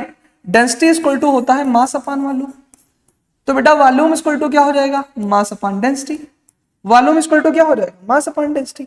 तो बेटा हम क्या कर देंगे, मास को डेंसिटी से डिवाइड कर देंगे। वॉल्यूम ऑफ सोल्यूशन कैसे निकालेंगे, मास अपॉन डेंसिटी। बेटा मास कितना है, मास कितना है, मास है 1120 और इसकी डेंसिटी कितनी है 1.15, इसको डिवाइड कर देंगे, डिवाइड कर दो वॉल्यूम निकल जाएगा।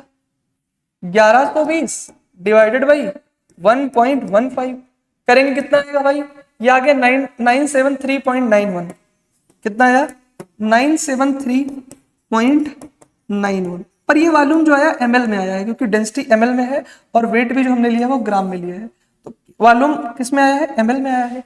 पर हमको वॉल्यूम किस में लेना है बेटा, लीटर में लेना है। तो अगर हमें वॉल्यूम ml में पता है तो हम लीटर में ले सकते हैं, कैसे भाई, 973.91 इंटू 1000 कर देंगे बेटा, इंटू क्या कर देंगे 1000 कर देंगे, तो ऊपर कितना हो जाएगा ऊपर हो जाएगा 2000।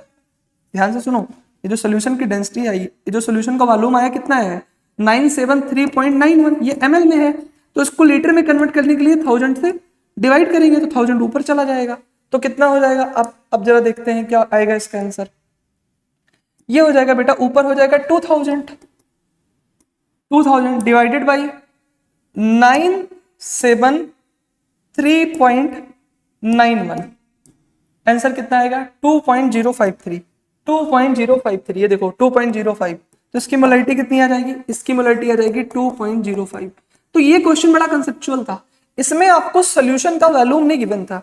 पहले हमने वेट ऑफ सोल्यूशन निकाला, फिर वेट ऑफ सोल्यूशन से हमने डेंसिटी से डिवाइड करके उसको वॉल्यूम कैलकुलेट किया, फिर हमारा आंसर आया। तो क्योंकि भाई जेई का सवाल है तो थोड़ा तो कंसेप्चुअल होगा ही ना बाबू। हाँ, अब आते हैं मिक्सिंग ऑफ सोल्यूशन पे कि मिक्सिंग ऑफ सोल्यूशन क्या होता है। देखो भाई, मिक्सिंग ऑफ सोल्यूशन का मतलब क्या होता है मैं आपको समझाता हूं। दो सोल्यूशन है, उसको हम क्या करने जा रहे हैं, उसको हम मिक्स करने जा रहे हैं, इसी वजह से इसको बोलते हैं मिक्सिंग ऑफ सोल्यूशन। ठीक है, तो जब कभी भी सोल्यूशन मिक्स करते हैं, मान लो एक HCl का सोल्यूशन है ना, मान लो एक HCl का कोई सोल्यूशन है, HCl वगैरह का कोई सोल्यूशन है ना, HCl सोल्यूशन है। अब इसमें कुछ भी हो सकता है, पानी वानी भी हो सकता है, पानी और HCl का एक सोल्यूशन है। दूसरा भी मान लो एक HCl का सोल्यूशन है जिसमें पानी वानी है ना, ठीक है। तो बेटा एक बात बताओ, पहले इसकी कुछ ना कुछ मोलैरिटी रही होगी, है ना। लेट सपोज इसकी मोलैरिटी मान लेते हैं इसकी M1 मोलैरिटी रही हो, और इसकी बात मान लो मोलैरिटी कितनी रही हो, M2 रही हो। अब हम क्या कर रहे हैं, इन दोनों सोल्यूशन को, इस A को और B को, दोनों को क्या करने जा रहे हैं, दोनों को एक में मिक्स करने जा रहे हैं। तो बेटा जब हम इसको मिक्स कर देंगे तो ध्यान से सुनो क्या होगा, क्या होगा जरा ध्यान से समझो। इसकी मोलैरिटी कुछ रही होगी, इसमें इसके अंदर मान लो कुछ N1 मोल्स हैं और इसका वॉल्यूम मान लो V1 है, इसके मान लो N2 मोल्स हैं और इसका वॉल्यूम मान लो क्या है V2 है। अब मैं तुमसे पूछूं या मैं सिंपल सी बात बोलूं कि दो सोल्यूशन है HCl के, एक सोल्यूशन की मोलैरिटी मान लो M1 मान लेता हूं, दूसरे सोल्यूशन की मोलैरिटी M2 मान लेता हूं। अब जब बेटा इनको मैंने मिक्स कर दिया, इनको जब मैंने मिक्सिंग की इन दोनों की, तो मिक्सिंग की तो हमारे पास में कोई एक सोल्यूशन और बना होगा कि नहीं बना होगा, बिल्कुल बना होगा। अब बेटा जब ये सोल्यूशन बन गया ना, जब ये सोल्यूशन बना, इसकी अपनी कुछ मोलैरिटी होगी, इसकी क्या होगी, कुछ मोलैरिटी होगी। तो इसकी मोलैरिटी कितनी होगी वो हमको बताना है, इसकी मोलैरिटी कितनी होगी हमको बताना है, मोलैरिटी नेट मोलैरिटी है ना। तो इसकी मोलैरिटी कितनी होगी वो कैसे बताएंगे, इसकी जो मोलैरिटी होगी है ना न्यू वाले की, वो कैसे पता करेंगे। मोलैरिटी का फार्मूला क्या होता है, मोल्स ऑफ सॉल्यूट। तो भाई मोल्स ऑफ सॉल्यूट, अब इसमें इसके अंदर मान लो कुछ N1 मोल रहे हैं, इसके अंदर मान लो कुछ N2 मोल रहे हैं, दोनों को मैंने जोड़ लिया तो मोलैरिटी में इसके मोल्स और इसके मोल दोनों के जुड़ के आएंगे ना इसमें। ध्यान से सुनो मैं क्या कहना चाहता हूँ भाई, मान लो मैं तुमसे क्या कहना चाहता हूँ कि एक सोल्यूशन HCl का सोल्यूशन था और एक HCl का सोल्यूशन और था, इसकी मोलैरिटी M1 थी, इसकी मोलैरिटी M2 थी। अब इसको जब हमने मिक्स कर दिया तो इसकी भी कुछ ना कुछ मोलैरिटी आएगी। अब इसकी मोलैरिटी कितनी आएगी भाई, इसके अंदर जो number of moles of solute होंगे उसको मैं बोल देता हूँ N1, और इसके अंदर जो number of moles of solute होंगे उसको मैं बोल दूंगा N2। तो जब इन दोनों को मैंने मिक्स कर दिया तो इसमें जो मोल्स ऑफ सॉल्यूट होंगे वो कितने होंगे, N1 प्लस N2।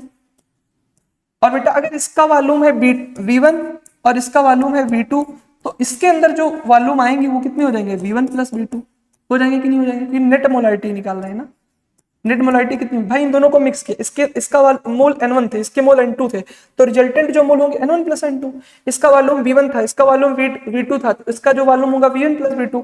बेटा मेरी बात को बहुत ध्यान से समझने की कोशिश करना, तुम जो मैं कहना चाहता हूं उसको बहुत ध्यान से समझने की कोशिश करना। N1 को मैं क्या लिख सकता हूं, क्या मैं N1 को लिख सकता हूं M1 इंटू V1। अभी हमने पढ़ा है कि मोल्स क्या होते हैं, मोलैरिटी इंटू वॉल्यूम। याद करो याद करो, अभी मैंने आपको क्या बताया था कुछ देर पहले कि नंबर ऑफ मोल्स को क्या लिख सकता हूं, नंबर ऑफ मोल्स को क्या लिख सकता हूं, देखो देखो मोल्स ऑफ सॉल्यूट को क्या लिख सकता हूं, मोलैरिटी इंटू वॉल्यूम, यानी N को लिख सकता हूं M इंटू V, बिल्कुल लिख सकता हूं। तो क्या मैं यहाँ पे इसको M इंटू V लिख सकता हूं, बिल्कुल लिख सकता हूं। तो मैं इसको N1 equal to M1 into V1। ऐसे ही बेटा यहाँ पे N2 क्या हो जाएगा, N2 हो जाएगा M2 इंटू V2। तो बेटा तुम बताओ मुझे, क्या यहाँ पे मैं ये लिख सकता हूँ, N1 की जगह पे लिख सकता हूँ M1 V1, N2 के जगह पे लिख सकता हूँ M2 V2 अपान V1 प्लस V2। तो बेटा ये हमारा नया फॉर्मूला बन गया मोलैरिटी का, मोलैरिटी आफ्टर मिक्सिंग। तो अगर तुमसे कोई बोले कि जब भी कभी दो सेम सोल्यूशन को मिक्स करते हैं तो उनकी मोलैरिटी कितनी होगी, तो आपको सीधा बोलना है कि जो मोलैरिटी होगी, नेट मोलैरिटी जो होगी वो हो जाएगी M1V1 plus M2V2 divided by V1 plus V2। ये आपको याद रखना है, इससे आपके सारे क्वेश्चन खटाक खटाक सॉल्व हो जाएंगे भाई, पक्की बात है जी सर। अब जैसे एक क्वेश्चन जेईई मेंस 2013 में पूछा गया है, 10 ml of 2 molar NaOH is mixed with 200 ml of 0.5 molar NaOH, what is the final molarity। यानी मिक्सिंग किया गया है, कह रहे हैं 10 ml of 2 molar NaOH था, 2 मोलर NaOH का 10 ml था, उसको हमने मिक्स कर दिया है 200 ml ऑफ वाटर अब 0.5, मतलब दो सोल्यूशन लिए हैं हमने, एक NaOH का सोल्यूशन है, ये भी NaOH का सोल्यूशन है। इसके बारे में हमको गिवन है कि भैया इसका वॉल्यूम जो है वो कितना है, 10 ml है। 2 मोलर NaOH मतलब इसकी जो मोलैरिटी है बेटा वो कितनी है, 2 मोलर है, मोलैरिटी इसकी 2 है, मिक्स विद 200 ml ऑफ, ये भी NaOH का सोल्यूशन है, पर इसकी जो मोलैरिटी है बेटा वो कितनी गिवन है, 0.5, इसकी मोलैरिटी 0.5 है, और इसका जो वॉल्यूम है वो कितना है, 200 ml है। कितना है, 200 ml है। देखो 200 ml है, पक्की बात है।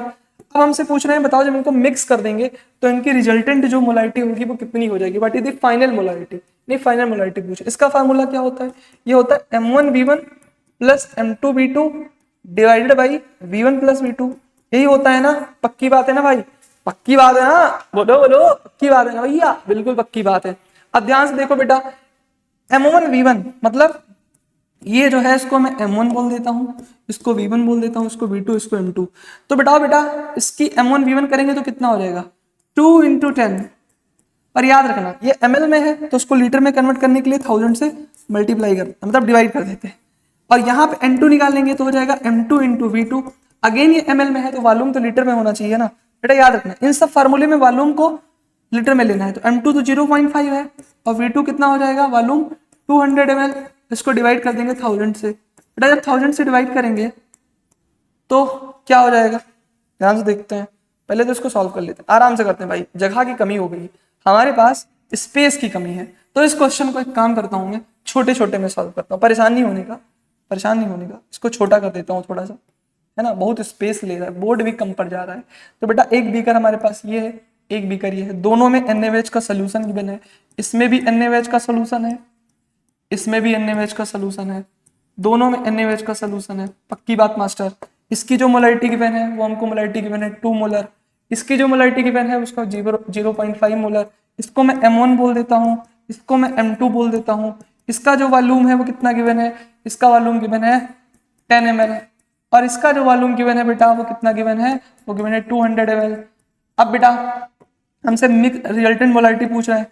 अब एक बात बताओ, मोलैरिटी का फार्मूला क्या होता है, मोलैरिटी का जो फाइनल मोलैरिटी हो जाएगी वो हो जाएगी M1V1 plus M2V2 divided by V1 plus V2, यही होगा जी मास्टर साहब, यही होगा। तो M1V1 कितना हो जाएगा, यही कर लेता हूँ, M1 × V1, वहां जगह बच जाएगा, तो 2, अब क्योंकि वॉल्यूम को हमें लीटर में लेना है तो 10 ml है तो इसको 1000 से मल्टीप्लाई डिवाइड कर देंगे, तो बेटा एक 0 से एक 0 कट जाएगा, तो हो जाएगा 2/100, है ना, ये इसका क्या आ गया, M1V1 की वैल्यू कितनी आ गई, 2/100। इसमें बेटा M2V2 कितना हो जाएगा, M2V2 कितना हो जाएगा, M2V2 अगर हम निकालेंगे तो M2 को V2 से मल्टीप्लाई कर दो, 0.5 × 200 बेटा 5 से, और यहाँ पे 200 को लीटर में कन्वर्ट करना है तो 1000 से डिवाइड कर दो, पॉइंट आएंगे तो एक 0 और आएगा, बेटा 2 0 से 2 0 सहा, तो 10/100, ये तो बचेगा भाई, 200 था, ml से लीटर में कन्वर्ट करना, 1000 से डिवाइड कर दिया, 2 0 से 2 0 कट गया, 2/10 पॉइंट आया तो नीचे 0 और आ गया, 10 10 जा 100, तो 10/100, इसको सॉल्व करेंगे तो 1/10, 1/10 मतलब 0.1।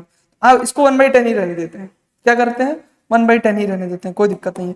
या मैं चाहूँ अगर ना इसकी कैलकुलेशन को फिर से देखो, बहुत लोगों को दिक्कत हो गई होगी, मुझे पता है। M2 कितना है बे, 0.5, 200 1000 से डिवाइड करेंगे लीटर में कन्वर्ट करने के लिए, 2 0 से 2 0 कट जाएगा। अब इसको जब सॉल्व करेंगे तो कितना हो जाएगा, पॉइंट हटाएंगे तो हो जाएगा 10/, और एक 10 नीचे चला जाएगा तो हो जाएगा 10/100, हो गया। ये इसकी क्या है, M2V2 की वैल्यू, पक्की बात है ना जी सर। M1V1 कितना आ गया, M1V1 आ गया 2/100, M2V2 कितना आ गया सर, ये आ गया 10/100, पक्की बात है सर, डिवाइडेड बाई बेटा V1 प्लस V2 कितना हो जाएगा, V1 कितना है 10 ml है, 10 ml को बेटा लीटर में करेंगे तो 10/1000 हो जाएगा कि नहीं हो जाएगा? जी सर हो जाएगा। तो यहाँ पे हो जाएगा 10/1000। और बेटा V2 को सॉल्व करेंगे तो V2 कितना है हमारा? V2 है सर 200 ml। इसको सॉल्व करेंगे तो 200/1000 हो जाएगा। हो जाएगा नहीं हो जाएगा? बिल्कुल हो जाएगा। बेटा जरा ध्यान से देखो, ऊपर हो जाएगा 10 2 12/100, नीचे हो जाएगा बेस सेम है तो 200 और 10 210/1000। अब बेटा आप इसको सॉल्व कर सकते हो। इसको जब आप सॉल्व कर लोगे ये ऊपर चला जाएगा, कट्टम पिट्टा करोगे तो इसका आंसर आ जाएगा। वो आप घर का काम है, कैलकुलेशन आप कर लेना, मुद्दे की बात आप समझ चुके हो। अब बात करते हैं डाइल्यूशन ऑफ सोल्यूशन की। डाइल्यूशन ऑफ सोल्यूशन का क्या मतलब बेटा? मान लो हमारे पास में कोई एक सोल्यूशन था, कोई भी एक सोल्यूशन था, मान लो केवेज का कोई सोल्यूशन था। अब डाइल्यूशन करने का मतलब होता है इसमें हम पानी ऐड कर दे रहे हैं। क्या ऐड कर दे रहे हैं? पानी ऐड कर रहे हैं। मान लो केवेज का एक्वस सोल्यूशन है, केवेज का एक्वस सोल्यूशन मतलब केवेज पानी में डिसॉल्व किया गया है, केवेज का एक्वस सोल्यूशन है। अब इसमें मैं क्या कर रहा हूं? और पानी डाल रहा हूं, H2O और डाल रहा हूं, मतलब इसको डाइल्यूट कर रहा हूं। पानी डालने का मतलब क्या है बेटा? डाइल्यूट कर रहा हूं। मान लो या ऐसा मैं बोल दूं, मान लो नमक और पानी का सोल्यूशन है, मान लो एक्वस सोल्यूशन है वाटर का, एक्वस सोल्यूशन ऑफ NaCl ऐसा है, aqueous solution of NaCl। Aqueous मतलब NaCl और पानी का सोल्यूशन है। अब बेटा यहाँ पे NaCl क्या है? NaCl हमारा सॉल्ट है, NaCl हमारा क्या है? सॉल्ट। NaCl ही जो है बेटा ये हमारा सॉल्यूट हो जाएगा। क्या हो जाएगा? सॉल्यूट। और यहाँ पे एक्वस वर्ड मतलब पानी, वाटर क्या हो जाएगा बेटा? सॉल्वेंट हो जाएगा। अब तुम मुझे एक बात बताओ, अगर हम इसमें थोड़ा और इसको डाइल्यूट करें, इस सोल्यूशन को और डाइल्यूट करें, तो इसमें पानी मिलाएं, तो बताओ क्या NaCl की क्वांटिटी में कोई फर्क पड़ेगा? नहीं बेटा, NaCl की क्वांटिटी में कोई फर्क नहीं पड़ेगा, पानी की मात्रा बढ़ेगी यानी सॉल्वेंट बढ़ेगा। तो जब कभी भी डाइल्यूशन करते हैं ना तो बेटा क्या हो जाता है? सॉल्यूट, देखो ध्यान से सुनना, सॉल्यूट उतना ही रहता है पर सॉल्यूशन हमारा बढ़ जाता है। तो बेटा जब सॉल्यूशन हमारा ओवरऑल जब डाइल्यूट कर देंगे इसको तो सॉल्वेंट हमारा क्या होगा? बढ़ेगा। अब एक बात बताओ बेटा, इसके अंदर भी अभी भी क्या है? ये अभी भी aqueous solution of NaCl and water ही है, सोल्यूशन ऑफ NaCl ही है, अभी ये एक्वस सोल्यूशन ऑफ NaCl ही है। अब बेटा यहाँ पे समझो, इसकी यहाँ पे कुछ अगर मोलारिटी रही होगी M1, इसकी मोलारिटी चेंज हो जाएगी, ये हो जाएगी M2। ऐसा क्यों सर? क्योंकि बेटा देखो आप इसमें पानी ऐड कर रहे हो ना, पानी ऐड करते जा रहे हो, तो ऑब्वियस सी बात है मोलारिटी चेंज हो जाएगी। पर मेरा तुमसे सवाल है बेटा, जितना NaCl पहले रहा होगा उतना ही NaCl तो बाद में भी रहा होगा ना, क्योंकि NaCl के साथ छेड़छाड़ थोड़ी कर रहे हैं, हम तो पानी मिला रहे हैं। तो मतलब इनिशियल मोल्स बराबर final moles, initial mole of solute बराबर फाइनल मोल ऑफ सॉल्यूट। ये बात तो पक्की है sir. Initial mole of solute कैसे निकालेंगे सर? अगर इसकी मोलारिटी M1 है और इसका वॉल्यूम V1 है, M1 इंटू V1 कर देंगे तो इससे इसकी भाई, अगर मान लो मैं बोल दूं कि जो हमारा एक्वस सोल्यूशन था NaCl का, इसकी इनिशियल की मोलारिटी थी M1 और इसका इनिशियली वॉल्यूम था वो V1 था। अब हमने इसमें पानी डाल दिया तो इसकी मोलारिटी हो गई M2 और फाइनल जो वॉल्यूम हो गया वो क्या हो गया? V2। अब मैं तुमसे पूछूं number of moles of solute बताओ, तो बेटा कैसे बताओगे? इनिशियल कंडीशन में भाई हमने कहा देखो जितने पहले NaCl थे उतने बाद में भी NaCl है, क्योंकि हम तो पानी मिला रहे हैं ना, तो मोल्स ऑफ सॉल्यूट तो बराबर है, जितने इनिशियल मोल थे सॉल्यूट के उतने फाइनल मोल है। इनिशियल मोल ऑफ सॉल्यूट कैसे निकालेंगे? मोलारिटी इंटू वॉल्यूम से, M1 इंटू V1 बराबर M2 इंटू V2। अब बेटा हमसे बाद वाले की मोलारिटी पूछ रहे हैं तो M2 क्या हो जाएगा? M2 हो जाएगा M1 V1 अपान V2। बस ये फार्मूला आपको याद रखना है। अब इसके ऊपर गरम गरम ताजा ताजा सवाल है ना, गरम गरम ताजा ताजा सवाल है आपसे, आपको ऐसे ऐसे क्वेश्चन देखने को मिलेंगे, इसके ऊपर भी आपको क्वेश्चन उड़ा देना है, पक्की बात है भाई। अब आते हैं एक नए कंसंट्रेशन टर्म्स पे जिसे बोलते हैं मोलारिटी। बेटा मोलारिटी क्या होता था? मोलारिटी हमको पता था कितने मोल सॉल्यूट के प्रेजेंट है 1 लीटर सोल्यूशन में, 1 लीटर सोल्यूशन में कितने मोल सॉल्यूट के हैं उसे बोलते हैं मोलारिटी। पर बेटा 1 किलोग्राम सॉल्वेंट में 1 kg सॉल्वेंट में कितने मोल्स हैं सॉल्यूट के उसे बोलते हैं मोलालिटी। यानी मोलालिटी क्या होती है? अगर आपसे कोई पूछे मोलालिटी क्या है तो मोलालिटी होती है number of moles of solute, यानी मोल्स ऑफ सॉल्यूट। और इसको किससे डिवाइड कर देंगे बेटा? इसको डिवाइड कर देंगे बेटा मास ऑफ सॉल्वेंट से, ना कि वॉल्यूम से। यहाँ पे मास ऑफ सॉल्वेंट होगा, सॉल्यूशन भी नहीं, सॉल्वेंट के मास से। लेकिन यहाँ पे जो सॉल्वेंट का मास लेना है बेटा वो केजी में लेना है। किस में लेना है? केजी में लेना है, पक्की बात है। तो मोलारिटी क्या होती है? कितना मोल सॉल्यूट प्रेजेंट है 1 किलोग्राम सॉल्वेंट में, तो इसका फार्मूला क्या हो जाएगा? Molality is equal two moles of solute upon mass of solvent in KG. अब बेटा इसकी यूनिट की अगर मैं बात करूं तो इसका जो यूनिट हो जाएगा वो हो जाएगा मोल पर केजी। क्या हो जाएगा? मोल पर केजी। तो इसको मैं लिख सकता हूं मोल केजी इनवर्स। पक्की बात है। अब देखो मोलैरिटी को कैपिटल एम से दिखाते थे, पर जो मोलैलिटी होती है उसको स्मॉल एम से दिखाते हैं। बोलो मेरी बात क्लियर है? अब एक क्वेश्चन है, the molarity of a solution containing 5.8 gram of NaCl in 500 gram of water. इसको भी आप कर सकते हो। मोलैरिटी क्या होता है भाई? मोलैरिटी होता है मोल्स ऑफ सॉल्यूट। बेटा 5.8 ग्राम NaCl है, इससे आप मोल्स निकाल सकते हो NaCl के। कैसे? गिवन मास 5.8 डिवाइड बाई इसके मोलर मास क्या होता है 58.5। बेटा इसको हटाएंगे तो यहाँ पे 10 आएगा, और इसको हटाएंगे तो यहाँ पे 10 आएगा। 10 से 10 कट जाएगा तो 58 डिवाइड बाई 585। मतलब मैं तुम्हें क्या कहना, ध्यान से सुनो, ध्यान से सुनो, सुनो सुनो सुनो, सुनिए मेरी बात को। इस क्वेश्चन अगर आपको करना है तो भैया सिंपल फार्मूला लगाना है मोलैलिटी का। मोलैलिटी क्या होती है? Number of moles of solute, यानी मोल्स ऑफ सॉल्यूट, और इसको डिवाइड कर देना है बेटा, डिवाइड कर देना है मास ऑफ सॉल्वेंट से। मास ऑफ सॉल्वेंट, तो मास ऑफ सॉल्वेंट किस में होगा बेटा? मास ऑफ सॉल्वेंट होगा केजी में। ठीक है, तो मोल्स ऑफ सॉल्यूट आप निकाल सकते हो। 5.8 ग्राम NaCl है, तो इससे NaCl के मोल्स निकाल सकते हो। गिवन मास कितने बेटा? 5.8। मोलर मास होता है 58.5। बेटा पॉइंट से पॉइंट हट जाएगा तो बचेगा 58 अपान 585। इसको जब हम डिवाइड करेंगे, यानी इसके मोल्स कितने आ गए? इसके मोल्स आ गए 58 अपान 585 divided by mass of solvent कितना है बेटा? मास ऑफ सॉल्वेंट है 500 ग्राम। इसको केजी में कन्वर्ट करने के लिए 1000 से क्या कर देंगे? डिवाइड कर देंगे, और आप इसको सॉल्व कर लोगे तो आपकी मोलैलिटी आ जाएगी। बोलो पक्की बात है? जी सर। तो ऐसे क्वेश्चन आपको देखने को मिलते हैं। अब बात करते हैं मोल फ्रैक्शन की। मोल फ्रैक्शन एक इंपॉर्टेंट टॉपिक है, इसको भी समझ लेते हैं। जैसे मान लो कि हमारा एक कंटेनर है, इसमें दो चीजें हमने मिला दिया। मान लो हमने ए को मिला दिया और बी को मिला दिया। अब मान लो ए के मोल्स हैं Na, मतलब ए के मोल्स को मैं बोल देता हूँ Na, और बी के मोल्स को मैं बोल देता हूँ Nb। तो देखो, अगर मैं तुमसे पूछूं इस ए वाले का मोल फ्रैक्शन क्या है? मोल फ्रैक्शन मतलब कितना कितना कंपोनेंट है। मोल फ्रैक्शन मतलब component of mixture is the ratio of moles of that component to the total moles of component. सीधा सीधा बात रखो, मैं तुमसे पूछूं तो मुझे काइए बताओ। काइए मतलब मोल फ्रैक्शन ऑफ ए का कितना रेशियो, ए का कितना कंपोनेंट प्रेजेंट है इस टोटल सोल्यूशन में। तो अगर मैं तुमसे ए का मोल फ्रैक्शन पूछूं तो तुम कुछ मत करना, इसके जो मोल्स है ना उससे टोटल मोल्स को डिवाइड कर दो, एन टोटल, Na अपान एन टोटल। अगर मैं तुमसे मोल फ्रैक्शन ऑफ बी पूछूं ना तो इसके मोल्स ऊपर लिखो और डिवाइड कर दो एन टोटल से, बस। मतलब मैं क्या कहना चाहता हूं, मान लो हमारे पास में एक सोल्यूशन है जिसमें वाटर है NaOH2 और मोल्स ऑफ HCl, दोनों के मोल हैं। अब मैं तुमसे पूछूं कि तुम मुझे बताओ मोल फ्रैक्शन ऑफ वाटर बताओ, तो मोल फ्रैक्शन ऑफ वाटर बताने के लिए जो इसके मोल है पानी के ना NaOH2, उसको टोटल मोल से डिवाइड कर देंगे, बस। अगर मैं तुमसे पूछूं मोल्स ऑफ HCl बताओ तो इसको तुम क्या करोगे?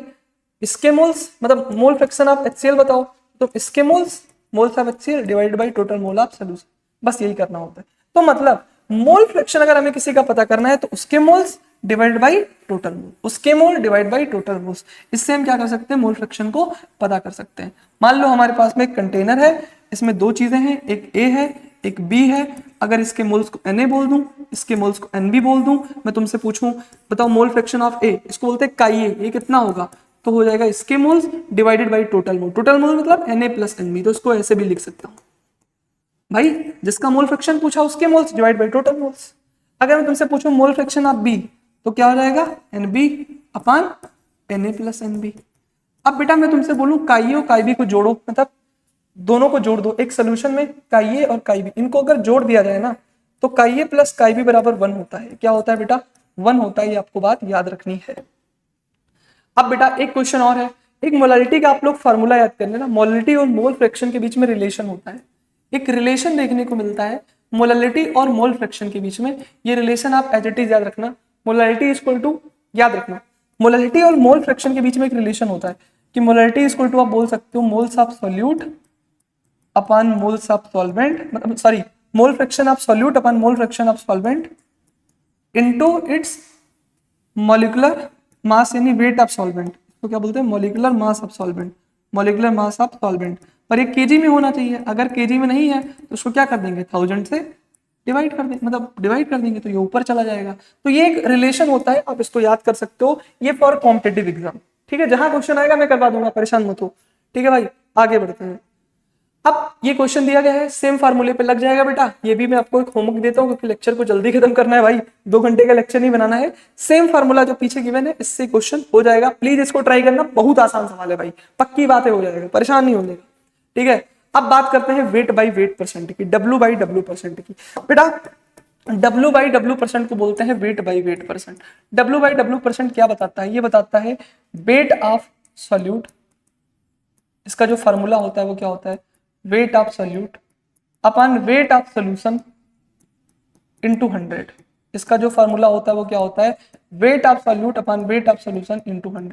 ये होता है डब्ल्यू बाई डब्ल्यू परसेंट का फॉर्मूला, दैट्स इट। क्या भैया, weight of solute upon weight of solution into 100। बेटा ये फॉर्मूला आपको याद रखना है, और यहाँ पे याद रखना है कि सॉल्यूट का जो वेट होगा, यानी वेट जो होंगे वो ग्राम में होंगे। किस में होंगे, वेट हमेशा इसमें किस में लेना है बेटा, ग्राम में लेना है। ये नोट करके याद रखिएगा, केजी ओजी नहीं चलेगा। यहाँ पे जो वेट लोगे आप ग्राम में लोगे, ग्राम में ही लेना है ना, अपने मनमानी नहीं करनी है। दूसरी बात, आपको एक वर्डिंग पढ़नी है, जैसे मैं बोलूं मैं 10%, अगर मान लो मैं बोलूं 10% W by W solution of NaCl, तो इसको आपको पढ़ना आना चाहिए। ये हमको ये बता रहा है 10% डब्ल्यू बाई डब्ल्यू मतलब है कि 10 ग्राम, ये बता रहा है 10 ग्राम NaCl is present in 100 gram of solution. ये आपको पढ़ना आना चाहिए भाई। जैसे तुमने पढ़ा था 3 मोलर KOH सोल्यूशन, तो कहते थे 3 मोल प्रेजेंट इन 1 लीटर सोल्यूशन। ऐसे अगर मैं तुमसे बोलूं 10% W by W solution of NaCl, तो इसको कैसे पढ़ना है ये भी बहुत जरूरी है। इसका मतलब है 10 ग्राम NaCl प्रेजेंट है 100 ग्राम सोल्यूशन में। अब बेटा वैसे भी, अब मैं तुमसे कहूं इस लाइन का, तुम ये पता है तुम इससे ही निकाल सकते हो। अब मैं कहूं अगर मान लो यही लाइन है तो इससे तुम डब्ल्यू बाई डब्ल्यू परसेंट निकालो, तो इससे क्या रहेगा, वेट ऑफ सॉल्यूट कितना है 10, वेट ऑफ सोल्यूशन कितना है बेटा 100, अब इंटू 100 करेंगे तो जो डब्ल्यू बाई डब्ल्यू परसेंट आएगा वो कितना आएगा, ये तो 10 ही आएगा ना, है ना। तो मतलब एक चीज तुम्हें पता है तो उससे तुम दूसरी चीज निकाल सकते हो, इसको पढ़ना आना चाहिए। फिर आगे पढ़ेंगे weight by volume percent, W by V percent इसको बोलते हैं भाई। डब्ल्यू बाई वी परसेंट क्या होता है, इसका जो फॉर्मूला होता है वो होता है weight of solute upon volume of solution. क्या होगा बेटा, वॉल्यूम ऑफ सोल्यूशन। अच्छा एक बात याद रखना, यहाँ पे वॉल्यूम का टर्म आ गया ना तो मतलब ये भी टेम्परेचर डिपेंडेंट होगा। मोलैलिटी टेम्परेचर इंडिपेंडेंट है क्योंकि वहां पे भी कोई वॉल्यूम का टर्म नहीं आ रहा है। मैं लिख देता हूँ, ये जो मोलैलिटी है ना बेटा, ये जो मोलैलिटी तुम्हें दिख रही है, मोलैलिटी, ये कहाँ गया मोलैलिटी, मोलैलिटी बेटा ये भी क्या है, ये भी टेम्परेचर इंडिपेंडेंट है। ये क्या है, ये टेम्परेचर इंडिपेंडेंट है, इस पे टेम्परेचर का कोई फर्क नहीं पड़ता है, टेम्परेचर इंडिपेंडेंट है क्योंकि वॉल्यूम नहीं है इसमें। लेकिन ये जो डब्ल्यू बाई वी परसेंट है ना, जो भी मैं तुम्हें पढ़ा रहा हूँ, डब्ल्यू बाई वी परसेंट आज हम लोगों ने बहुत पढ़ लिया, ये डब्ल्यू बाई वी परसेंट, इसमें भी वॉल्यूम आ रहा है ना, तो मतलब ये टेम्परेचर डिपेंडेंट है। ये क्या है बेटा, टेम्परेचर डिपेंडेंट होती है, ये बात आपको याद रखनी है, it is temperature dependent. Temperature का इस पे बहुत गहरा इफेक्ट पड़ता है, तो इसको टेम्परेचर डिपेंडेंट बोलते हैं क्योंकि वॉल्यूम आ रहा है। Weight of solute upon volume of solution into 100। अब मान लो मैं तुमसे बोलूं 3% W by we solution of NaOH, इसका मतलब क्या है, इसको पढ़ना आना चाहिए।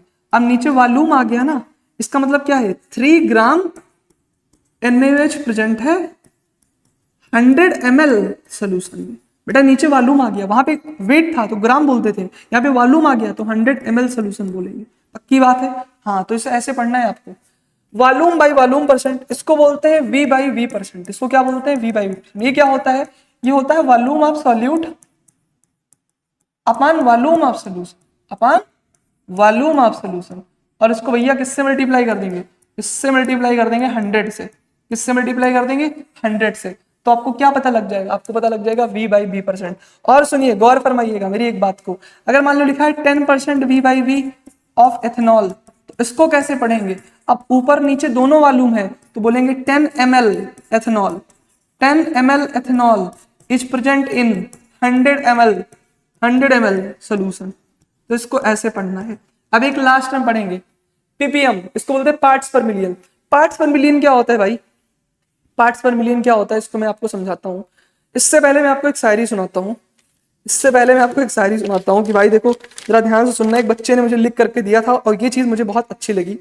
इस बच्चे का कहना है कि ऐसा नहीं है कि खून में उबाल नहीं है। ये लड़का कहता है कि ऐसा नहीं है कि खून में उबाल नहीं है, पर शायद सही दिशा में उछाल नहीं है। कौन नहीं चाहता है बेफिक्री से घूमना। लड़का कह रहा है कि कौन नहीं चाहता है बेफिक्री से घूमना, बेफिक्री से घूमने जाना, मगर शायद उनके घर में अच्छे हाल नहीं है।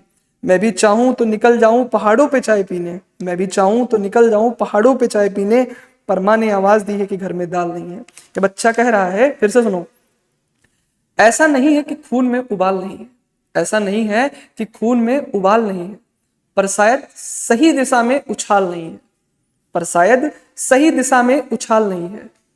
मेरा भी मन करता है बेफिक्री से घूमने का, मेरा भी मन करता है बेफिक्री से घूमने का, मगर शायद मेरे घर का हाल सही नहीं है। मैं भी चाहूं तो निकल जाऊं पहाड़ों पे चाय पीने, पर माँ ने आवाज दी है कि घर में दाल नहीं है।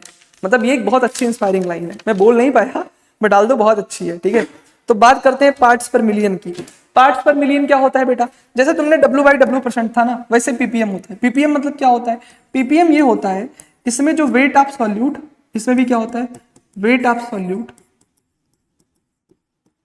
Upon weight of solution. अब बेटा वहां पे 100 होता था, यहां पे हो जाता है 10⁶। बस फार्मूला सेम, ये W/W% की तरह है, और वहां पे 100 के जगह पे 10⁶ हो जाता है। मतलब अगर मैं बोलूं 10% पीपीएम ऑफ NaOH, तो इसका मतलब समझते हो, इसका मतलब है 10 ग्राम NaOH इज प्रेजेंट। अब यहाँ पे 100 नहीं है, इन 10⁶ ग्राम सोल्यूशन, ये हो जाएगा। ठीक है, ऑल्दो इसको ज्यादा हमें नहीं पढ़ना है। जितना भी कंसंट्रेशन टर्म्स मैंने आपको पढ़ाया है बेटा, मोर देन सफिशिएंट है। तो इन्हीं लाइनों के साथ मैं अपने क्लास को करता हूँ खत्म, और बहुत अच्छे से आप लोग पढ़ाई करते रहो। आप लोगों का बहुत बहुत धन्यवाद कि आप लोग इस लेक्चर में बने रहे। आपके पेशेंस को मैं थैंक यू करता हूँ। Thank you so much for attending my class. अपने जीवन में आप आगे बढ़ते रहें, और भाई देखो जीवन का एंजॉय करते रहो, जीवन का मजा लेते रहो। ऐसा नहीं है कि तुम बहुत प्रेशर ले रहो। देखो इस दुनिया का सबसे बड़ा सत्य क्या है? इस दुनिया का सबसे बड़ा सत्य है मृत्यु। मृत्यु सबसे बड़ा सच है, सबसे बड़ा फैक्ट है, लोग उसको भूल जाते हैं। सबसे बड़ा सच है, सबको यहां से जाना है, तो हमको कोशिश करना है कि हमको अपना बेस्ट करके जाना है, हमको अपना बेस्ट देके जाना है। बेटा तुम सोचते हो कि तुम्हारे लिए पूरी दुनिया है, ऐसा नहीं है। तुम्हारे लिए तुम खुद हो, तुम खुद ही खुद को संभालोगे। जब भी तुम्हारे जीवन में विपरीत परिस्थिति आएगी, तुम खुद ही खुद को संभालते हो। जब तुम रोते हो ना, तो तुम्हें कोई चुप कराने नहीं आता है, तुम चुप खुद होते हो। जब तुम परेशान होते हो ना, तुम खुद अपने आप को संभालते हो और खुद से मेहनत करते हो। और हमारा क्या एक्सपेक्टेशन रहता है कि कोई दूसरा करके हमें संभालेगा। हम हमेशा ये सोचते हैं कि कोई दूसरा आएगा और हमको रास्ता दिखाएगा, हमारा जीवन बदल देगा। पर बेटा ऐसा नहीं होता है, कोई दूसरा आपके जीवन को नहीं बदल सकता है, आप ही अपने जीवन को बदल सकते हो। हमारे मन में हमेशा ये रहता है कि अगर हम आज प्रॉब्लम में हैं तो कोई तीसरा इंसान आएगा और हमको एक रास्ता दिखाएगा, हमारा जीवन बदल जाएगा। ऐसा कुछ भी नहीं है, आप अपने जीवन को बदल सकते हो। जब भी आप कभी प्रॉब्लम में होगे, समस्या में होगे, चुनौतियों में होगे, आप रो रहे होगे, तो आपको अपने आप को खुद ही संभालना है, कोई संभालने नहीं आएगा। अगर आप ये एक्सपेक्ट करते हो कि कोई तीसरा इंसान आएगा आपको समझाएगा, तो आप बहुत गलत सोच से जी रहे हो। ऐसा कुछ नहीं होने वाला। ये दुनिया है, ये मतलबी दुनिया है। आपको बहुत ही अच्छे तरीके से मेहनत करना है, खुद के ऊपर भरोसा रखना है, अपने टीचर पे फेथ रखना है और आगे बढ़ते रहना है। Thank you so much, have a great day. जय हिंद।